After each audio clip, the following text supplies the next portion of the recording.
Тағы да бір алжыған шалды алып келіпті, деп ашуланды бөлмеге кірген тазалықшы әйел. Қарттар үйіне тағы да бір қария қосылды. Бұл қашанға дейін созылады өзі? Кеше 2 кемпірді әкеліп еді, бүгін бір шалды алып келіпті. Бұлардың барлығын қайда орналастырамыз? Осы үлкен қалада тек бір ғана қарттар үйі бардай, тек бізге ғана өздері әрең жүріп тұратындарын ғана әкеледі екен. Күні бойы олардың арттарынан тазалап жүресің, ал жалақым сол қалпы, оған ақша қосылмайды. Күні бойы тазалық жасап, қоқыс шығарып, еден жуып шаршаған Майраштың ашуында шек болмады.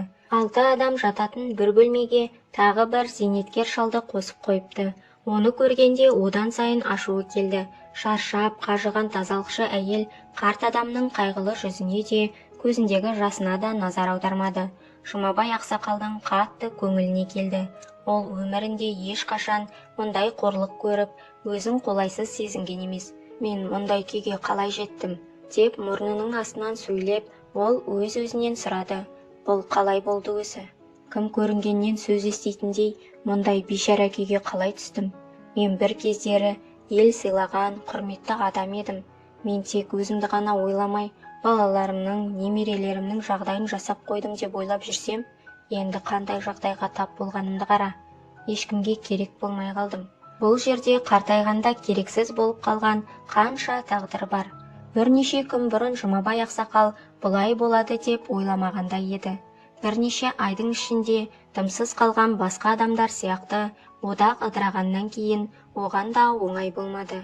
Кеңес одағы болған жылдарда ол құрметті, лауазымды адам болды. Оны қатты жақсы көретін, күйеуі бақытты болу үшін бәрін жасайтын сұлу жары болды. Тек айтса болғаны бәрі дайын, айтқанын ек етпейді. Бота, қымбаттым, бүгін бізге қонаққа жоғары дәрежелі адамдар келеді. Біз оларды бір нәрсемен таңқалдыруымыз керек. Сен өзің де түсінетін шығарсың. Ең атақты адам болмасам да, елге сыйлы, құрметті, лауазымды адаммын. Олардың алдында ұятқа қалмайын. Қазір ол кездегі қоныс той болған күнді есіне алды. Бота бірінен бірі өткен неше түрлі дәмді тағамдар дайындады. Сол кезде олар жаңа 3 бөлмелі сталиндік пәтерге көшкен еді. Бақыттан бастары айналды. Мұндай үйді қарапайым адамдар тіпті армандай да алмайды. Ботаның қуанышында шек жоқ. Ол бұлай баршылықта өмір сүруді түсінде де көрмеген шығар. Ол Жұмабайды байлығы, мансабы үшін емес, жай ғана адам ретінде жақсы көрді. Олар көшеде кездейсоқ соқтығысып қалған бойда ол өз адамын тапқанын бірден түсінді. Өмірінің соңына дейін бірге өткізгісі келетін жалғыз адам.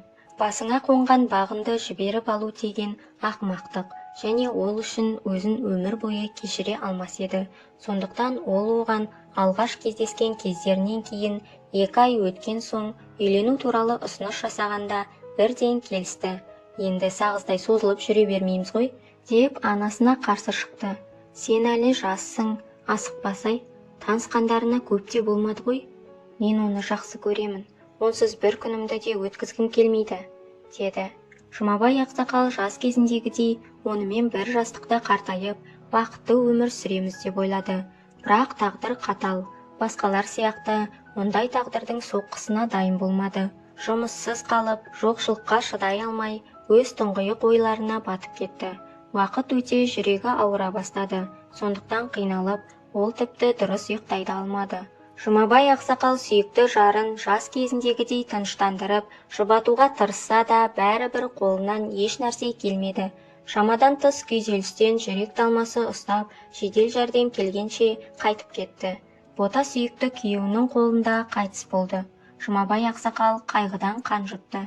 Құрметті тыңдарман, әңгімені жалғастырмай тұрып айтайын дегенім, менің видеоларымды 74% адамдар каналға тіркелмей көреді екен. Өтінемін, егер де әңгімені тыңдап отырған болсаңыз, каналға тіркеліп, видеоны соңына дейін көріңіздер. Қазақша каналдарды қолдаңыздар. Тіл жоқ жерде ұлт та жоқ. Ал сен мәз болып, өміріңе риза болып отырсың ба? Деп Жұмабай ақсақал ұлының бөлмесінің есігін қақпай кіріп қатал түрде сұрады. Оның таңертеңнен кешке дейін компьютердің алдында отырып, ойын ойнағаннан басқа бітіріп жатқан шаруасы да жоқ. Бүгін анаңның қайтқан күні. Қол жайып, оған арнап Құран бағыштамадың ба? Сен қалай ұялмайсың өзі? Сен біздің жалғыз ұлымызсың ғой. Ой, қойшы, анамның қайтқанына неше жыл болды? Жылда оқи береміз бе? Деп қолын бір сілтеді. Ол 30-ға келсе де ақылы кірмеген, жалқау, надан адам болды. Оқығыңыз келсе өзіңіз-ақ оқи бермейсіз бе? Мен оқимын ба, сіз оқисыз ба, бәрібір емес пе? Менің шаруам басымнан асады. Маған әлі компьютерімді жөндеуге апару керек. Соңғы кезде дұрыс істемей жүр. Иә, ол сынбағанда қайтсын енді, деді Жұмабай ақсақал мұрнының астынан күңкілдеп сөйлеп. Егер сен таңертеңнен кешке дейін сөндірмей ойнасаң, кез келген техника істен шығады. Жұмабай ақсақал ұлынан онсыз да үлкен үміт күткен емес. Қиын жылдар сержанның жасөспірім шағымен тұспа-тұс келді. Болашаққа деген сенімсіздік, дәрменсіздік оны қайғылы торымен шырмап алғандай. Қайта бандит болып кетпегеніне шүкір, деді Жұмабай ақсақал сүйікті қызы Нұрсұлумен сөйлескен кезінде. Нұрсұлу әрқашан анасы мен әкесі үшін қараңғы өмірлеріндегі жарық сәулелері еді. Қандай жағдай болмасын, міндетті түрде кедейліктен құтыламын, деп өз-өзіне сөз берді. Үмітсіз шайтан ғана, тірі адам тіршілігін жасау керек. Кедей болып туылғаным менің қателігім емес, ал кедей болып өмірден өтсем, ол менің қателігім. Ол әрқашан алдына үлкен мақсаттар қойып, соған жетуге тырысатын. Сондықтан да қалағандарының бәріне қол жеткізді. Институтты қызыл дипломмен бітіргеннен кейін ол бірден шетелде жұмыс істеу үшін барлық амалдарын қарастыра бастады. Қызым, мүмкін сен әлі ойланарсың, деді ұлымен бірге жалғыз тұруды қаламаған әкесі. Оны көндіруге тырысып, сен осында бізбен бірге тұрмасаң да, туған жеріңде қалып жұмыс істесең, менің жүрегім тыныш болар еді. Менің жанымда болғаныңды қалаймын. Әкешім, мұныңыз не? Деп таңғалды Нұрсұлу. Мен сізді қайда тұрсам да ешқашан тастап кетпеймін. Сіз менің бұл өмірдегі ең жақын адамымсыз. Сен болмасаң мен не істеймін? Сержаннан не үміт, не қайыр, оның өзгеруі екі талай. Енді ол жас бала емес қой, бір ақылы кіретін болды. Жоқ, ол еш нәрсені уайымдамайды да. Оған барсың ба, жоқсың ба, бәрібір. Олай қатты уайымдамаңыз, әке. Оқығысы келмесе оқымай-ақ қойсын. Жұмыс істегісі келмесе істемей-ақ қойсын. Оған қысым жасамаңыз. Ерте ме, кеш пе, басына тисе өзі-ақ бәрін түсінеді. Енді оған не істей аламыз? Өзі талпынбаса, өзінің өмір сүру салты ғой енді. Қаңғырады, ойын ойнайды, жартып жұмыста істемейді. Оның тапқаны өз басынан артылмайды. Енді жасөспірім кезінен бастап сол ғой, оған шамалы уақыт беру керек. Нұрсұлу інісінің өзгеретініне сенді, бірақ жылдар өтсе де, ол сол баяғы таз қалпында қалды.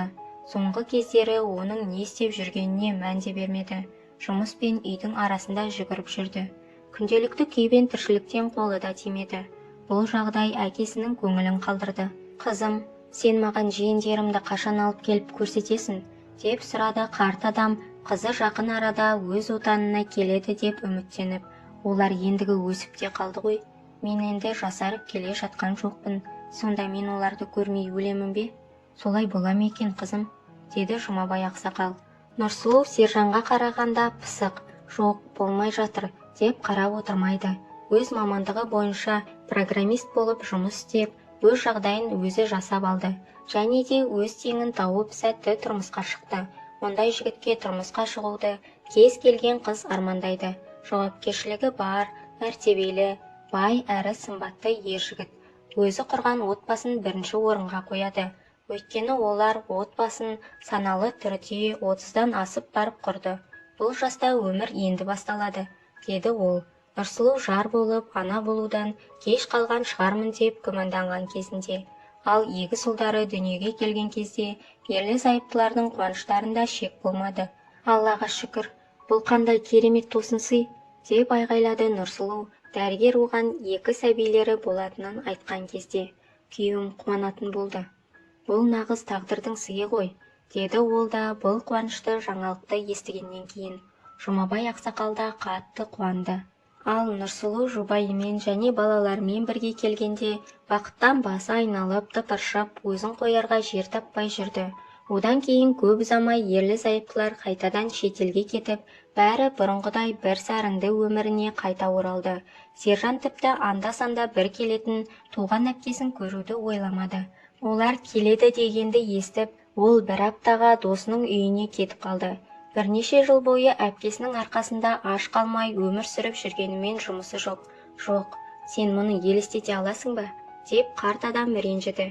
Оның санасы да, ұяты да жоқ. Сен де жылда-жылда келіп жатқан жоқсың.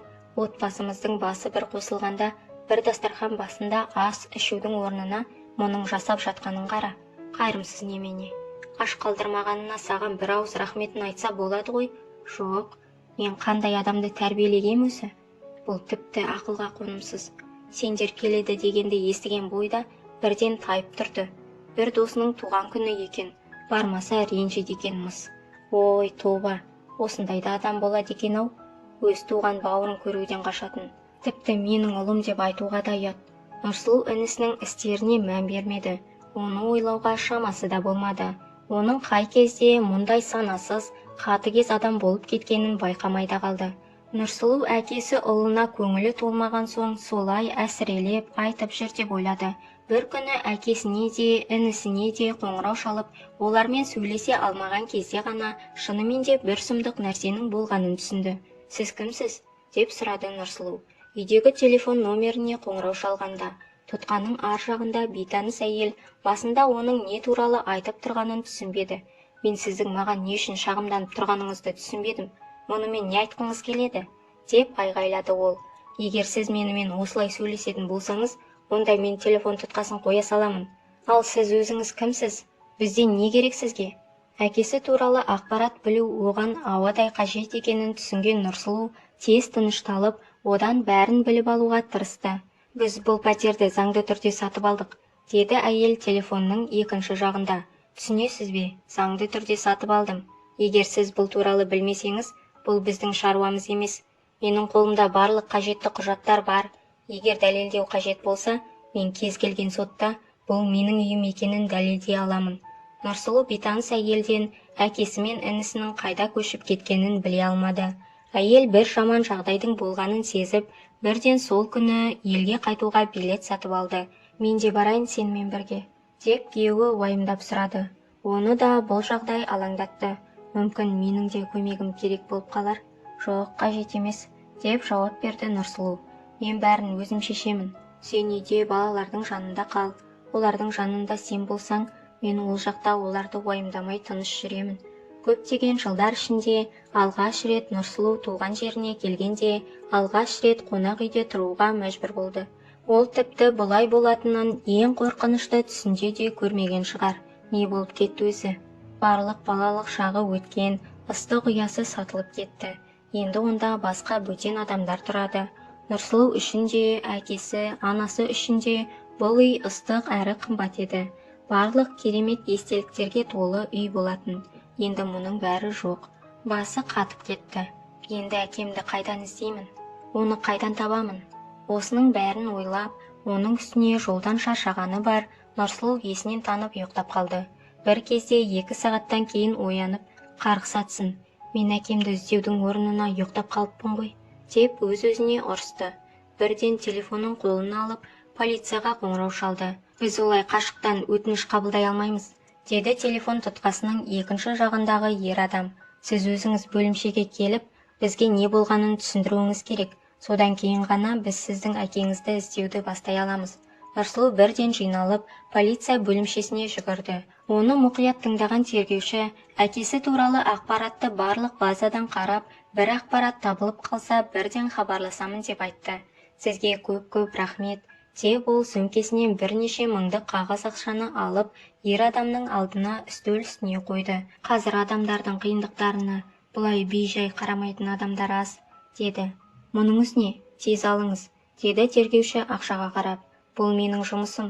Сіз мұнымен мені қорлап қана қоймай, заң бұзып тұрғаныңызды білесіз бе? Мен сізді пара бергеніңіз үшін жауапқа тарта аламын.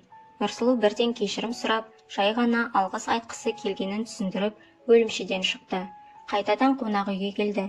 Менің бейшара әкешім, деді ол көз жасына ерік беріп. Қазір қайда жүр екенсің? Жағдайыңыз қалай екен? Сізге ештеңе болмаса жақсы болар еді. Сізге бірдеңе болса, мен өзімді ешқашан кешіре алмаймын. Мен қашан өзімшіл болып кеткенмін. Сіз туралы мүлдем ұмытып кеткенім қалай? Егер сізді тапсам, мен бәрін міндетті түрде түзеймін. Сізді біреудің ренжітуіне ешқашан ешкімге жол бермеймін. Ал сержанға келер болсақ, ой, сержан-ай, сержан, сенің сыбағаңды өзім беремін. Мен енді бәріне көз жұма қарай алмаймын. Сөз беремін. Ол санасыз байтөбет бәріне жауап береді. Жұмабай ақсақал әр секунд сайын қызы Нұрсұлу туралы ойлады. Осында түскен күннен бастап тар қапастай болған суық бөлмеге қамалды да қалды. Онда тағдырдың жазуымен өзі сияқты жарты жолда далада қалған бақытсыз шалдар мен кемпірлерге толы еді. Эх, менің қартайғаным сонша, еске сақтау қабілетім нашарлап кетіпті, деп шағымданды Жұмабай ақсақал. Қызының нөмірі тіпті есінде жоқ. Егер оның телефон нөмерін жатқа білсем ғой, онда оған қоңырау шалсам, бұл жерде бұлай отырмас едім. Ол мені бірден алып кетуші еді. Ол келіп, мені бұл тозақтан құтқарар еді. Ей, сенің аузың жабыла ма өзі? Бірдеңе деп міңгірлейсің де отырасың. Тіпті күн сайын тыныш ұйықтауға мұрша бермедің ғой. Ұйықтамасаң аузыңды жап, тыныш отыр. Әйтпесе аузыңды өзіміз желіндейміз. Онсыз да біз бір-біріміздің басымызда ұйықтаймыз. Енді сенің күңкілің жетпей тұр еді. Қарттар үйінде Жұмабай ақсақалды бірінші күннен ақ тек тазалықшы әйел ғана емес, бір бөлмеде жататын қариялар да ұната қоймады. Ол олармен қажеттілік болмаса сөйлеспеуге тырысты. Олардың оған айтқан қағытпа қалжыңдарын естімейтіндей кейіп танытты. Бірақ тазалықшы әйелдің өзін қорлауына жол бермеді. Қалай болғанда да ол бұрын бір кездері құрметті адам болған. Әлі өмір көрмеген жап-жас қыздың бұл қылығын көтере алмады. Майраштың бұл қарттар үйінде жұмыс істеп жүргеніне көп болмады. Жұмабай ақсақал оның айтқандарына қарсылық білдірген бірінші адам еді. Сондықтан да ол бірден шара қолдануға тырысты. Сәл болмағанда Жұмабай ақсақалдың өміріне қауіп төнетін еді. Менің ойымша оның есі ауысқан сияқты, деп шағымданды ол қарттар үйінің директорына. Ол үнемі қызы туралы айтады да отырады. Қызы бай адам екен, тіпті оны айтып бізді қорқытып қояды. Біз мұнда оған дұрыс қарамай жүр екенбіз. Біз сонда оған қалай қарауымыз керек? Онсыз да бұл үй ол сияқтыларға толы. Біз енді оның аяғын сүйуіміз керек пе? Меніңше ол шал ақылынан адасқан. Айтқандарының бәрі сандырақ. Жанындағы адамдарға да тыныштық бермейді. Оның ақыл есі дұрыс па екенін бір тексертіп алуымыз керек сияқты. Оның кесірінен қиындық туғанын қаламаймын. Бізге енді сол ғана жетпей тұр еді, деді Майраш шағымданып. Содан кейін Жұмабай ақсақалды сыртынан бақылап жүрген директор да соны байқады. Ол ылғи мұрнының астынан сөйлеп, бірдеңелерді айтып, күңкілдеп жүреді. Жұмабай ақсақал қызы туралы айта бастаса бітті, ол тағы да бастады, деп қасындағы көршілері есінен алжасқан шал деп күле бастайды. Сенің қызың сондай бай болса, сен мұнда не істеп жүрсің? Деп айтатын. Иә, Майраш, сенің айтқаның дұрыс сияқты, деді директор тазалықшы қыз тағы шағымданған кезінде. Мен де оны сыртынан бақылап көрдім, шынымен де есі дұрыс емес сияқты. Бұл қарт адамның мәселесін тездетіп шешуіміз керек. Басқалары жүріп тұра алмаса да, олар бізге қарап ауыздарында аша алмайды. Ал ол болса, біздің оған қалай қарау керек екенімізді үйретпекші. Бұны бұлай жай қалдыруға болмайды. Ертең мен психиатриялық ауруханада істейтін досыма хабарласып, оны тексеріп алуымыз керек. Содан кейін оны бірден сол ауруханаға жатқызайық. Сыр берген жүйкесін сонда емдесін. Олар мұндай адамдарды күнде көреді. Оларға таңсық емес шығар. Ал бізге мұндай қарияқ керек емес. Әрине, қажет емес. Біздің онсыз да шаруамыз көп. Менің әкем қайда? Мен оны алып кетуге келдім, деп Нұрсұлу ешкімге ескертпестен қарттар үйінің директорының кабинетіне кіріп келді. Әйелдің ашуында шек болмады. Тергеуші барлық жағдайларды анықтаған соң бірден Нұрсұлуға хабарласты. Әкесінің қайда екенін білген соң ол бірден қарттар үйіне жүгірді. Сіздердің менің әкемді мұнда ұстауларыңызға қалай ғана батылдарыңыз барды? Неліктен туыстарын іздемейсіздер? Бұлай үлкен кісіні мазақ етуге кім сізге рұқсат берді? Директор ескертпей келіп, оның үстіне оларды кінәлап тұрған әйелдің сөзін бөліп ақтала бастады. Нұрсұлудың тек бірнеше минуттан кейін ғана ашуы басылды. Тоқтай тұрыңызшы, мені тыңдап алыңызшы бірінші. Сіздің әкеңізді мұнда ұлы әкелді. Біздің бұған ешқандай қатысымыз жоқ. Біз оны тек далада қалдырмай қабылдадық. Одан басқа ештеңе болған жоқ. Біз мұнда ешкімді күштеп ұстап отырғанымыз жоқ. Содан соң әр адам қарттар үйінен қажет болса, қалаған уақытында кете алады, және туыстары да кез келген уақытта келіп алып кете алады. Олардың толық құқықтары бар. Мен сіздің бұл жерге келіп алып, не үшін ұрыс шығарып, не нәрсеге шағымданып тұрғаныңызды түсінбедім. Нұрсұлу біраз тынышталғаннан кейін оны әкесіне ертіп апаруын өтінді. Жұмабай ақсақал қызын көріп, бірден көзіне жас алды. Тағы да сандырақтай бастады. Деді қарама-қарсы кереуетте жатқан шал күңкілдеп наразылық білдіріп. Сен қашан өліп тынар екенсің, деді. Доғарыңыз, мұныңыз не? Деді қатал түрде Нұрсұлу. Зейнеткер ата мұны күтпей, келесі қырына бұрылып қарады. Қарттар үйіне келгеннен бастап, олар мазақ етіп жүрген Жұмабай ақсақалдың жанында әдемі, өзін жақсы күтетін әйелді көргенде, ер адам қорқып кетті. Кешіріңіз, деп күбірледі ол. Мен бұлай айтайын деген жоқ едім, бірақ кішкене тыныштық сақтаса болар еді. Сіздер мұнда жалғыз емессіздер. Басқа адамдардың демалғысы келеді. Ал мен сендерге айтқанмын, менің қызым келіп мені алып кетеді деп. Қызын көре сала Жұмабай ақсақалдың көңіл күйі көтеріліп, бойын мақтаныш кернеп сөйледі. Ал сендер маған сенбедіңдер. Нұрсұлу әкесінің қолынан демеп, киінуіне көмектесті. Олар бірге сыртқа шығуға бет алды. Жақсы болды. Ол алжыған шалды бұл жерден алып кеткендері, деді Марияш өз-өзін ұстай алмай. Әйтеуір бір мәселеден құтылдық. Ол алжыған шал емес екен, деп жауап берді директор оған. Оның айтқандарына сенбеген біз ақымақ екенбіз. Ол кісі бізге шындығын айтыпты. Оның қызы келіп алып кетті. Біз оны ақылынан адасқан деп ойлаппыз. Оның ақыл есі түзу екен. Сау адамды жынды деп ауруханаға жаба жаздадық. Иә, жасы келген адам. Біз не істей аламыз? Отбасында неше түрлі жағдайлар болады. Өмір ғой енді. Нұрсұлу, қызым, сенің келгеніңе қалай қуанғанымды білсең ғой. Сен келмесем мен мұнда не істер едім? Мен тіпті елестете де алмаймын. Бұл тар қапаста өлер едім. Әкешім, бұл қалай болды өзі? Деп сұрады Нұрсұлу таңданып. Сержан пәтерді қалай сатып жіберді? Үй оның атында емес қой. Оның меншігіне қалай өтіп кетіп жүр? Ой, қызым, менен не сұрайсың? Менде енді ес қалды деймісің? Ақымақ басым, тіпті бұл туралы айтуға ұялып тұрмын. Сержан бір күні бір дос қызын шұғыл түрде көлікпен басқа қалаға апаруым керек, менен басқа оған көмектесетін ешкім жоқ деп, көліктің сенім хатына қол қойып бер деп сұрады. Ал менің көзім нашар көреді. Содан ол маған бір құжатты берді. Мен ұлыма сеніп қолымды қоя салдым. Келесі күні қарттар үйінен бірақ шықтым. Мені санаторийға барасың деп алдап алып келді. Басында дым түсінбедім. Кейін қарттар үйі екенін бірақ білдім. Ұлыма хабарлас, мені алып кетсін деп айттым.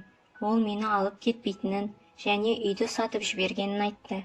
Қартайған шағымда мені бағады деген ұлымның түрі осы болса, басқа айтарға сөзім жоқ. Кешірші мені, қызым.